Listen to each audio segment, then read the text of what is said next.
Anything outside of truth separates you from your true and one divine Nia. What is your Nia? Your purpose. If you are not living your purpose, that means you are walking the planet as an uneducated, unenlightened being. The word educate, educar, from the Latin, means to bring forth. That's it. Education is not about going to gym and climbing the rope. That's not education. Education is, this young man says he wants to be a singer. So that's all he's going to learn is singing.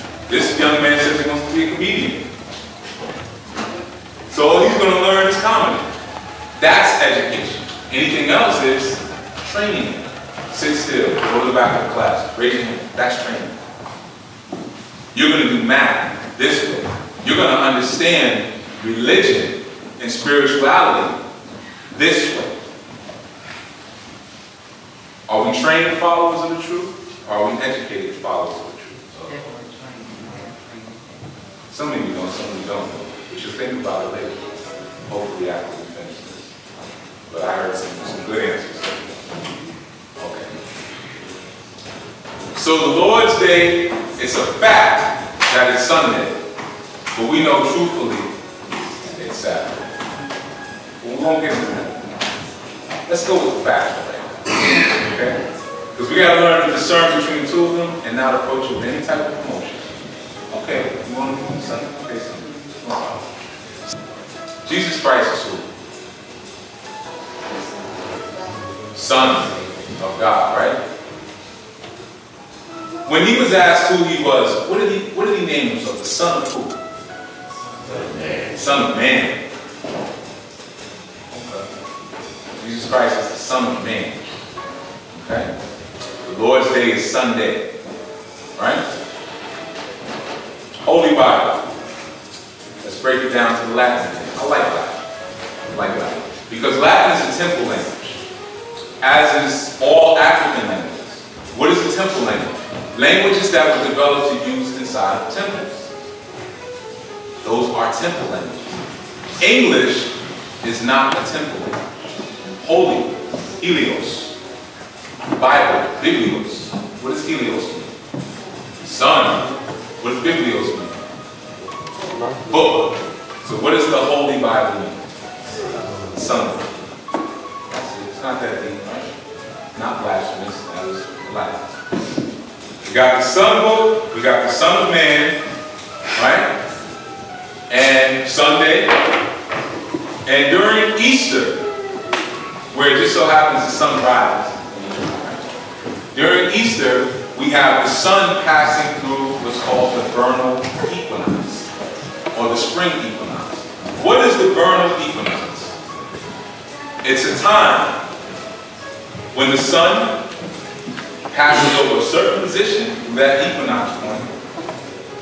And in ancient days, it was called the crossification of the Son of Man. The crossification of the Son of Man. Almost like the crucifixion of the Son of Man. Okay, so the crossification of the Son of Man.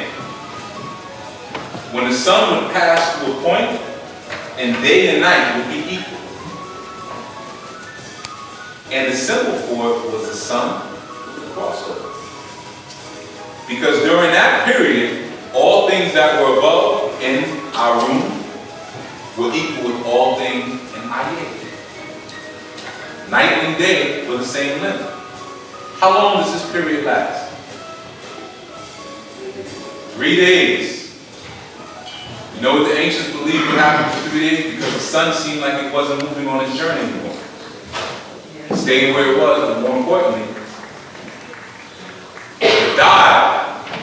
The Son of Man died for 3 days during the vernal equinox, when it would crossification.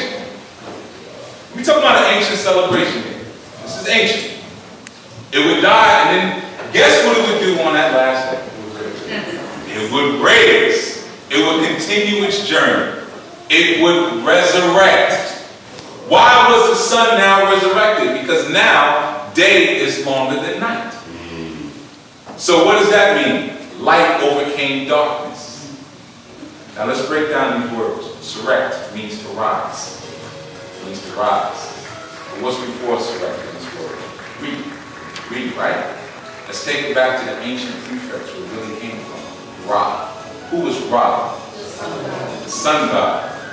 More specifically, not the sun god, an aspect of God represented by the sun. Egyptians, or more properly coined, Kemetans. Egypt and Egyptian, that's a Greek term. What our original name for our culture, the culture I come from, was Kemet, or Kemet. Kem means black. Kemet means the land of the black faces, or the land of the burnt faces. Okay, that's Kemetic. Okay, where we get our hieroglyphs. The language spoken in Kemet was Medu Neter. Medu Neter. MDW-NTR. NTR, Neter, is where we get nature. That's where that word comes from. So we have the original prefix, which was Ra. So we were to say it like it was originally said, it would be Ra-surrect. And what does that mean? When the light raises. When the light raises. Okay? When the light is born again. After its time in the solstice where it sat still. But when you sit still, when you go into the sleep, what are you typically doing? Resting? Meditating.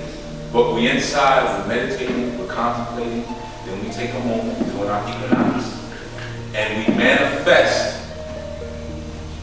our works with our works, our light. Light is an expanding force. Darkness is a contracting force. It's important to understand that because oftentimes when we understand or when we're introduced to my culture, African culture, we're introduced to it from a culture that is very combative. So when we understand about light and darkness, we're told that they're opposing energies. When we understand even something as simple as this, we have a man and we have a woman. What are they? Opposites. They're the opposite sex, right? Did God create you to be opponents? So how could you be the opposite? I know, it's a fact. Never to say the complementary sex. Because maybe if I was to say that a man and a woman were complementary, and I live in a society that's trying to create a wicked culture that it once came from, if I say, well, you two are the same sex, then you'll have more harmony than the opposite sex. So this is cool. It's natural. It's work. We won't get into that. So let's throw that opposite thing out when we're dealing with light and dark. Let's throw it out when we're dealing with man and woman. Light and dark are complementary entities. Why? What cradles light? Dark. Darkness is a cradle. Without darkness, you see no light. Light does not move towards more light. Light moves towards darkness. The sun sits in what?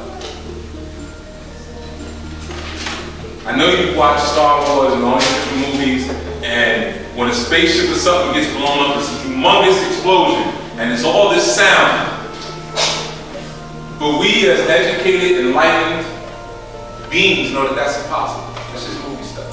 Why? There could be no humongous explosion in a place where there's no oxygen. We knew that. Space is pitch dark, pitch black. Pitch black, that's space.